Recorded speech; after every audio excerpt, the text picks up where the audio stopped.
Creatures of the Wild Wood by Nanny Linda. Old Badger stood on the fallen log and groomed his wiry chest, ready to make his announcement. He wanted to look his best.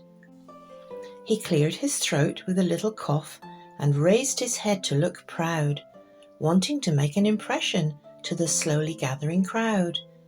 "Attention, attention, one and all, silence if you please."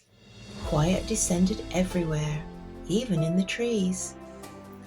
"We are having a creatures get-together this afternoon at 3, so please do come and join us under the ancient old oak tree. It will be in celebration of our beautiful wild wood and how we live in harmony as all the creatures should.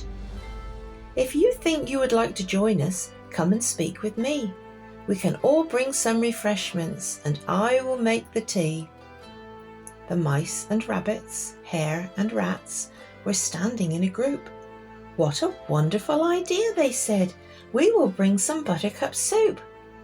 So boar and pheasant, frog and swan started to have a chat. "We can bring some nuts and seeds and fruit and froggy snacks." Doe deer and stag and baby fawn gathered under the tree.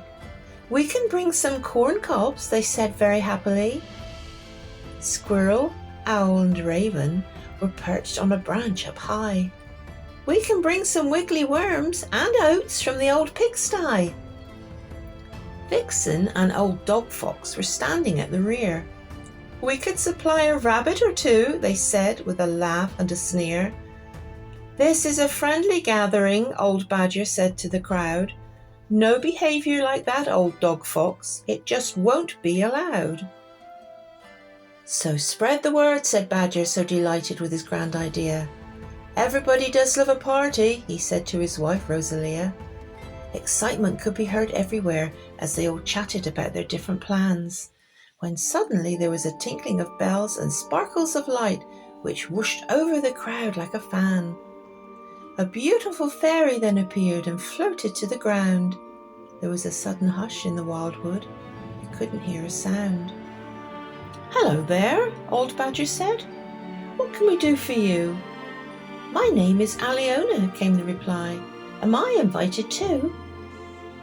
"Why, yes, of course. You are so welcome, and you can invite some pals." So Aliona waved her wand and sprinkled magic and silver dust spells. First to arrive was the dragon Morg, who was green with gigantic wings. He could shoot fire from his mouth, and through his nostrils he could blow out spirals of smoke rings. Then, from the magic dust, more fairies floated into the woodland, sparkling with laughter and fun.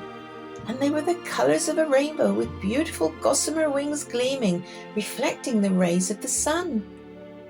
Unicorns of every size came walking and trotting into view, so white, so bright and beautiful, with horns that glistened too. Then in the distance could be heard the sound of a beating drum, and into the wildwood forest came the pixies, elves and gnomes at a run. And then the trolls appeared and came running too. All had heard the call of the Sunday afternoon get-together. It was going to be a ball. So the little get-together that Badger had planned turned into a jamboree. There was everything you could think of to eat and drink, not just cups of tea. There was music and dancing and party games. The creatures didn't want the fun to end. They had never experienced anything like this before, and most had made some new friends.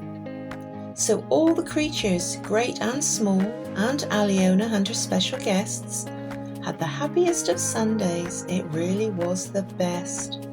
And as a special thank you to Badger for suggesting such an amazing day, he was crowned King of the Woodland Jamboree, which he accepted in his very humble way.